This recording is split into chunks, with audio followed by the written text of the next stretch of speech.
is almost completely unknown and does not deserve to be unknown, as I think you'll see a really interesting light and life. And I will share pretty much all we know about her, which is not a lot. I'll share some very recent discoveries, including, as of just moments ago, I think a discovery made on the Miss Porter's website. I think I have a new photo of Downie I didn't know about, which is currently posted in your legacy section. So the idea here is that it's roughly in a virtual medium, the format of a common museum lunchtime talk. So 25-30 minutes, time for questions. I'll do my best. I'll share a little bit of the larger context of this place behind me, of which Downie was such an important part, and hopefully connect our two institutions we love in the process. So I will just go ahead and share my screen. Here we are. So, Isabel Downie Church, class of 1889, an ancient artist and her world. I've given you a portrait of this person about the time she would have been at Miss Porter's 1885, before she went up to Farmington in 1886, and the place where she grew up. Olana, this 250-acre work of landscape art with this iconic mansion at the heart of it all. She would have been a child in that home on top of a hill, surrounded by the work of her famous artist father, and became a really interesting artist in her own right. So the context for all of this is that she's included in our current exhibition, which closes at the end of this month. Her work is on view at Olana for the first time since her lifetime right now. Through that process, we've gotten in touch with descendants. We've found other works that are being gifted to us, and we are newly fired up about this person. It is a sad story in some ways that while the men got to shine and be famous and build fortunes that let them have an incredible estate like Olana that you see at right and behind me, the women married well and lived these quiet lives and kept really interesting diaries and had this private painting practice, often flower painting, which was reputed to be a lady's art, a nice refined pastime that wasn't unduly professional or risked coarsening them. And it's kind of a shame from 21st century perspective, because I think she could have had a really interesting professional artistic career. So I appreciate you giving us a little bit of a forum to shine a light on this Miss Porter's graduate, and maybe we can all spread the word about her going forward. She is still very obscure. We still know very little about her. So you're hearing kind of hot off the presses, fresh research. So I'll share some of the images we have. There's Downie as a child at left. She is born at Olana, this estate in the mid-Hudson Valley, in July of 1871. On the right side of your screen there, she is sitting on one of these donkey carts, white Syrian donkeys imported for the purpose to trot around the more than 5 miles of carriage roads that you can wander at this place today, now in New York State Park, open to the public, these beautiful grounds laid out by Frederick Church, sunrise to sunset daily, and then this house museum at the heart of it all. So an interesting upbringing. We have relatively scanty documentation of what that experience would have been like for her, but we can fill in the context. Imagine what it would have been like to grow up in a house like that place behind me, surrounded by art and artifacts from around the world, surrounded certainly by this larger than life persona of her dad, who was the most famous artist in 19th century America. That could be challenging. It might have also been inspiring. We have her diary accounts of how much she admired her father's art and how much she learned from him. And I'll show you what she produced as a result. So we know this unusual name, Downie, D-O-W-N-I-E, that she continues to use throughout her life. She signs things Downie. She was compared to the down of a little baby chick, a little chicken or goose. So apparently her little fuzzy hair caused this a family term of endearment that stuck with her for life. She had a really warm and close relationship with her parents. One letter that survives in our archive has Frederick Church writing, "It is a girl and pronounced by mother and grandmother as perfect and a perfect beauty. We are all in ecstasy." So she was the only girl who survived to adulthood amongst 3 other boys. The boys went to St. Paul's. The one girl went 70 miles away from Olana to Miss Porter's. We have some of her school books I'll show you you later with charming little schoolgirl doodles in them, we can start to imagine what it would have been like to be at Miss Porter's 1886 to 1889, by which time I understand the school was already established for more than 40 years and a really well-known and respected institution. So she is born into privilege. Her father comes from some security in Hartford. His father's in the insurance business, and this place is built up largely on a fortune from painting, a fortune that endures into the 20th century, right until it can become a New York State park. So she is certainly born into privilege. She has every opportunity except that opportunity the boys have to go pro as an artist. So we're trying to redress that today. There's Frederick Church at left, and if you know this name, you might know paintings like this one at right. I don't want to talk too much about the man and all this, but just to give you the background that she was growing up with. Heart of the Andes, 1859. This is the kind of painting that makes that fortune, that paid for her education, that the legacy that she's growing up around at Olana. So this is in the Metropolitan Museum of Art. 10 feet wide, minutely detailed, more than 100 species of plants that are identifiable precisely, rigorous scientific study, trying to depict this vast ecosystem from the heart of the Andes to, from the heart of the Amazon to the height of volcanic peaks of the Andes. Incredible ambition, hugely popular. He had a real gift for self-promotion and builds this incredible reputation. So that's the behind the scenes of Downie's life. This is the place where she grows up.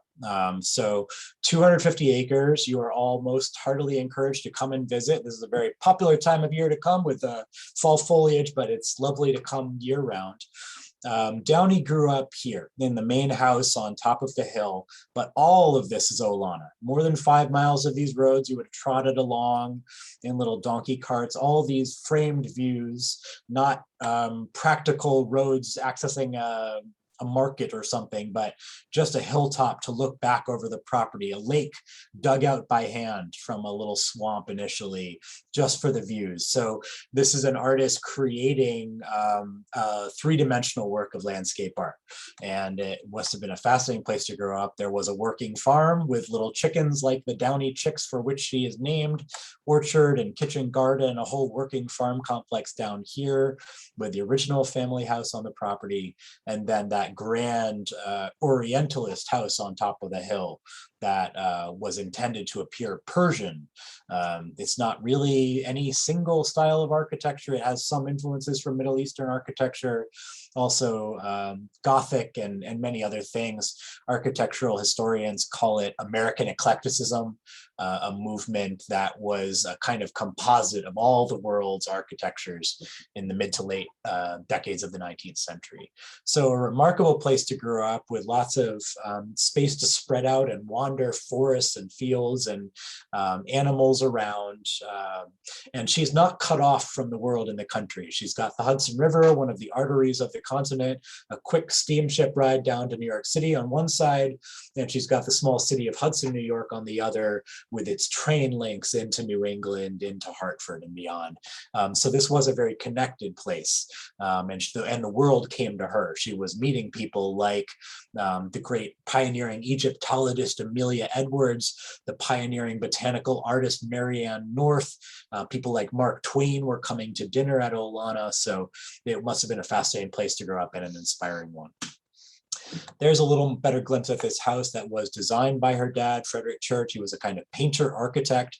And I told you a little bit about this collection inside. Imagine what it would have been like to be running through these halls as a little girl with pre-Columbian antiquities from Central America, Persian tiles, European tapestries, Mexican artifacts, her father's painting materials, music on 2 pianos and thousands of pages of surviving sheet music. A really interesting and inspiring domestic environment that was also a kind of a public showplace. So it was a place for selling paintings. The world would come through to see the famous artist at work and maybe take home a piece of his craft with them. Grand views over the river and mountains. It's a place that keeps you engaged with the landscape out of doors. These windows in every room, carefully framing views, and all also these spaces, the piazza, the bell tower, the ombra, commonly open to the elements and keeping you in touch with nature, even as you're sheltered from precipitation. It was a place of artistic inspiration, a place of art making. You see all these views from Olana and within its grounds, the changing light and weather. The practice of her dad would have kept Downie engaged with the seasons around her, using this whole place as a kind of observatory or a laboratory of artistic practice. There was also teaching of other artists happening here. She would have been present when people like Jarvis McEntee, another Hudson River School painter, were coming to study with her dad. Another really interesting person I've been thinking about lately, William James Stillman, is a pioneering photographer and even a war correspondent in Cyprus, fascinating 19th century life. He was coming to study with Frederick Church. So you see this whole intimate, private artistic practice happening at Olana, in addition to the big 10-foot wide paintings like Heart of the Andes. So this is my fresh discovery today. We have at left Downie around the age she would have been when she went up to Miss Porter's. And then this is a photo I just found on the Miss Porter's website in the legacy section. I think this is Downie. So you tell me if you're convinced too. I'm looking very closely at the shape of the nose, but I believe that this historic photograph from exactly the right years, dated 1888, we know she was there and the school's only around 100 students as I understand it in that period. There's a pretty decent chance that's Downie. So I was excited about that. Maybe you'll find that interesting too. We get a little sense of what the school might have felt like in that period. You all can tell me more about that than I know. I don't know much about the history of this famous American institution, but certainly know it was well established by this period, that her family was socially prominent, well connected, and that she had the privilege to have the best education a girl could have in that period, which did not commonly extend to higher education, even as places like Bryn Mawr College are coming in and offering even advanced degrees for women from the late 19th century. That was not in the cards for Downie, unfortunately, but she did have a really interesting life that we can understand through the archives and through this artistic practice that she left behind. So this is the current exhibition, Crosspollination, that we've been working on. We've been thinking about how ideas germinate amongst artists, how they are using science to understand the natural world, this literal pollination of plants and flowers in particular, flowers as the stuff of art, but also the cross-pollination of ideas across generations. So these are some objects that are in the current show. These are what we knew already. And then I'll share some very fresh news, things that people have not seen before. At right, the first of these works by Downie that I'll share with you today. A watercolor of goldenrod, a lovely, sensitive, delicate object that is an example of this kind of rigorous scientific vision, trying to capture the specifics of this particular plant in its living reality, not trying to evoke vast landscapes and narratives around it, just the facts, capturing it as it is. But there is a skilled hand at work here, perhaps an original eye, and she is really trying to engage with these plants on their own terms and to get down their key details. At left, the Church Children's Egg Collection. This is an unusual story that is on view in our show right now. 7 trays like this one you see here of eggs collected by Downie and her brothers and some of their friends from the surrounding area around Olana, some of them seemingly ordered in from elsewhere, purchased because the species don't exist in this region. But meticulously labeled, little hand notations on each of them.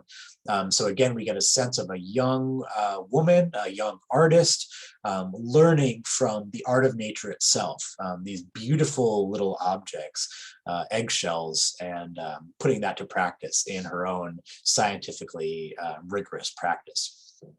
These are new things that nobody outside the family has ever seen before. These are offered gifts that we're hoping to get final confirmation of acceptance at the end of this month, so very fresh news. A descendant of the family, the great-great-granddaughter of Downie in California, learned that we were exhibiting her work this year and made us aware that she has all these beautiful works by Downie that she'd be glad to let us have if we have any use for them. Indeed we do, and this is hopefully going to be a growing story in the future. You get a little better sense of the breadth of her practice, the beautiful color, and her meticulous handwritten notation on many of these things. So these go even into the 1920s, 1930s here, before her own death in 1935. So this is a lifelong practice, even as works like Goldenrod were made in the Olana period when she was growing up at this property. A lifelong discipline, continuing to work in botanical art, not for sale, not for any distribution, not for any public audience that we know of, just out of this private discipline. I find that a little bit sad, but there's also a little bit of inspiration in that she did not require any external validation. She certainly didn't get any external validation. She was internally driven and continued to make this beautiful body of work throughout her life. So these are a revelation to us. There are more and more of these things coming to life, to light, I mean to say. This is an object in that private collection in California that is not yet offered, but I'm really fascinated by, and I'm hoping to get the donor to give us before long, this garden journal by Downie. Again, after the Miss Porter's period, living in York, Pennsylvania, the wife of a lawyer named Jer Black. I'll show you a little more of that story later. But she's working with this bound volume, Nature's Calendar, that purposefully leaves wide margins in which you can make notes on the progress of your own garden over the course of a year. And I'm fascinated by this heavily marked up book, these elaborate illustrations that she's layering into it, all of these little notes about her garden, sometimes violating the text block and spilling over it with her images that will not be confined to the margins. You get a little sense of her personality there, and that spirit that would not be restrained to the format provided to her.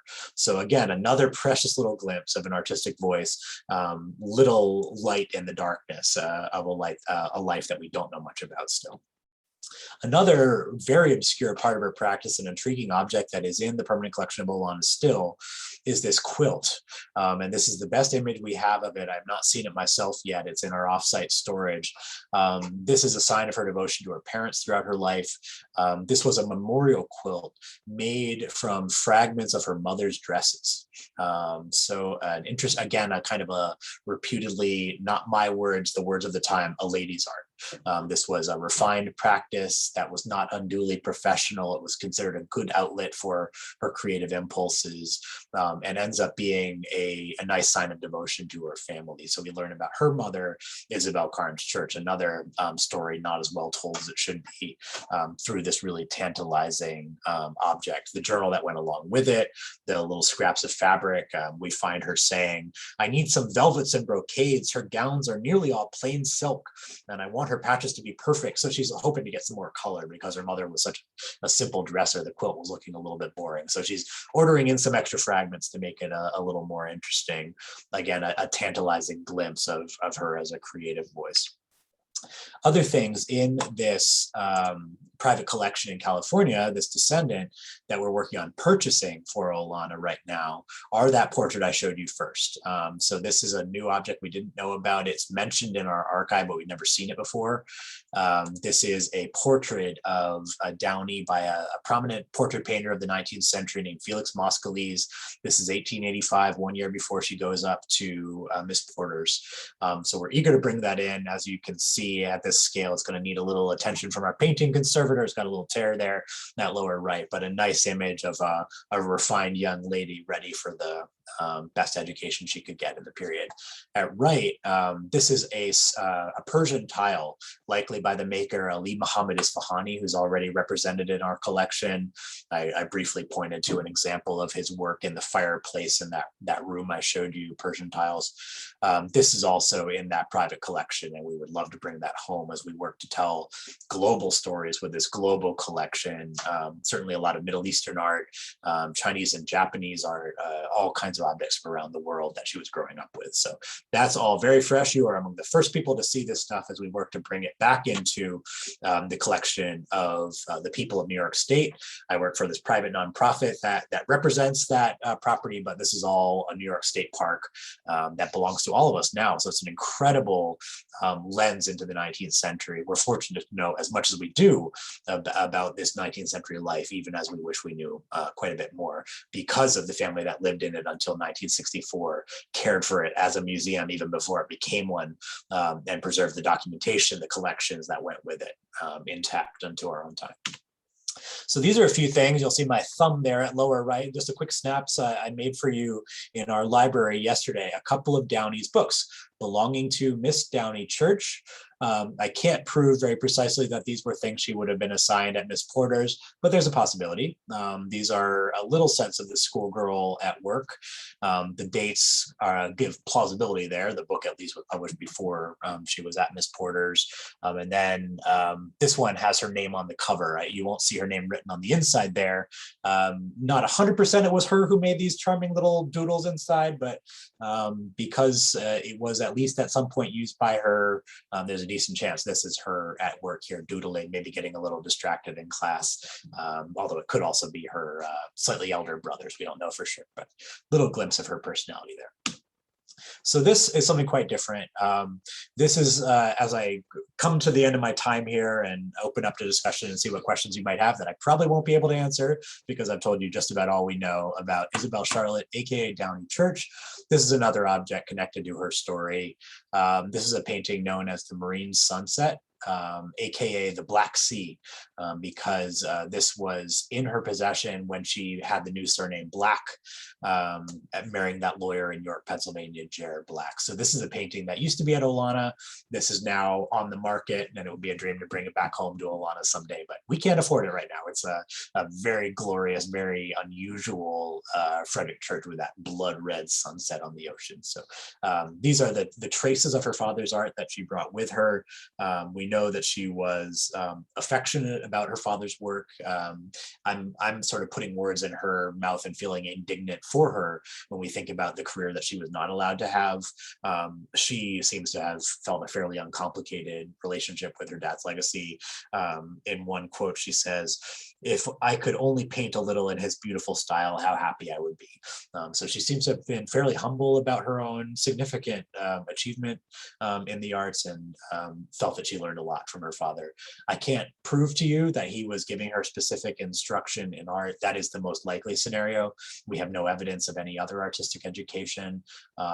We know this was a close, warm, supportive family relationship, so there is every likelihood that he was giving her the best artistic education anyone could get, and the need that many people outside the family were paying to get from Frederic Edwin Church in this period. My last slide here, one of our last photos of Downie there at Wright in Alaska, 1 year before her death. This is one more of these photos that's in this collection that has just come to light. Very fresh news because of this current project that we're happy to share with you. So this is the end of our Miss Porter's ancient story here, 1871 to 1935. An interesting 19th century life, an interesting artistic voice. There is certainly every hope that we will be doing more work to tell her story in the future, more publications and programs and exhibitions that share these objects that are coming into the collection. So I hope you'll stay tuned. I hope you'll come and see this incredible preserved 19th century world that we use to raise up and tell stories besides the best preserved one of Frederick Edwin Church himself, many others from this time, from other places, people who did not have the privilege to build their own Olana, even within the family of the churches. There are these other stories that we're just starting to learn more about. So I'll end there, and I'd be very happy to try to answer any questions you might have.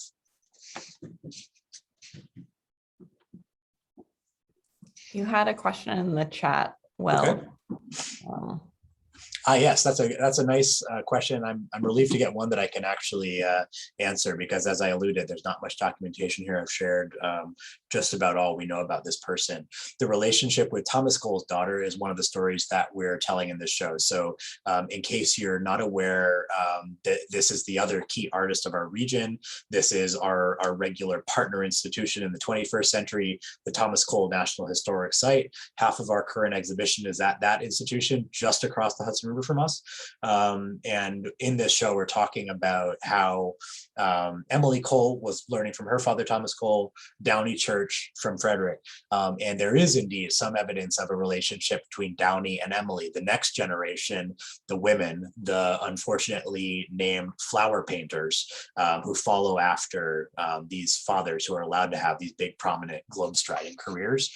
That problem of flower painting is something we're trying to tackle head on. Why does it mean one thing when an artist like Martin Johnson Heade paints an orchid, and something very different when Downie paints a goldenrod? But we do see evidence of a friendship between Emily and Downie, that they were supporting each other, that they were friends over multiple decades, keeping in touch as they each tried to navigate a fairly private practice of art in a time that was not very friendly to women artists. Did all her brothers die young? There were, I alluded to siblings who survived to adulthood. There were two initial Church children who we've been thinking about this year, this strange pandemic time we're in, because they were lost to another pandemic, diphtheria in 1864, I believe it was. The first two Church children, a boy and a girl, died within 1 week of each other, a devastating blow to the family. They go off on this world travel just to get out of Dodge and get away from their grief. But there are three others who do survive to adulthood with Downie, all boys, all St. Paul's men. And that's a story for another day. They're interesting stories in their own right. I showed you one of their artistic projects, actually, that great ground plan of Olana with all its roads, and I pointed out the little red dots. That was a homework assignment by one of her brothers for a class at Princeton, actually. Are there any more art or artifacts or info about her visit to Alaska? Not that I know of. This was news to me. I have this one little blinking light in the darkness, as I referred to it, this new photograph that has just come to light there. I can reach out to that donor. Maybe she'll know a little bit more about Downie in Alaska. I think it was just a vacation late in life. Let's see if I missed any other questions here. And do feel free, if it's easier, to unmute and ask directly. She came to Alaska in what year? That was 1930. Did I say 34? Yes, and that was 1934. She died in 1935. 1934 trip to Alaska was a pretty unusual trip to make. I think it was fairly intrepid, and I guess she might have learned that a bit from her father, who was also traveling to some very unusual places in his own time, Jordan and Syria and the Andes, when not many North American artists were going to those places. Where did she live as an adult? Primarily York, Pennsylvania, with her husband, Jer Black, Jere, who was a lawyer and practiced there. How close were they in age? I will have to double check Emily Cole's birth date. I can't recall. Do a quick Google here, and please do shout out if you have any other questions as I work on that answer. Will, I was wondering about her family. I think you said the things in California are with a great-granddaughter. Is that her lineage or her brother's lineage? Did she have children? She did have children, and yes, we've got some new photos of those children. So that's a direct line descendant of Downie Church, who became Isabel Charlotte Church Black. So they come to have a different surname, Black, and then Zeno is the current surname. So yeah, she did have a number of children, and seems that they are all smiling in the photos I can see. They seem to have had a pretty good relationship, but tantalizing little information there. Emily Cole was significantly older than Downie, I see. She was born in 1843, Downie born in 1871. So just as Thomas Cole was a generation before Frederick Church, Thomas Cole's daughter was a generation before Downie, but they do have a friendly correspondence as equals. Interesting. Other 1930s experience of Alaska in the chat. Good to hear. Somebody who's in Hudson, great. You are all most welcome to come and visit. It's a lovely place that is open and free to wander every day. The main house behind me has capacity limits that have nothing to do with the pandemic, just because it's an old historic house. We can't get as many people inside it as we might like, but we're always at pains to remind people the whole environment around us is Olana, this design that you're meant to walk through or trot through on a donkey and slowly experience these framed views that are revealed to you as you move. Any other questions? If not, thanks for spending this time with us. Please do come and say hello. Thanks for being a part of connecting our two illustrious institutions, and stay tuned. We'll try to do a little more work to tell this story of a very interesting ancient in the future. Thank you so much, Will. Let's give a Zoom applause. You were wonderful, and your passion for the subject really comes through. So thank you for sharing that with all of us. My pleasure. Thanks. Bye, everyone. Bye. Thank you. Thank you. Thank you. This was wonderful. So interesting. I can't wait to come see the house. I know. I need to get up there myself. The photos are just gorgeous. Yeah. Have a good day. You too. Bye. Bye, everyone.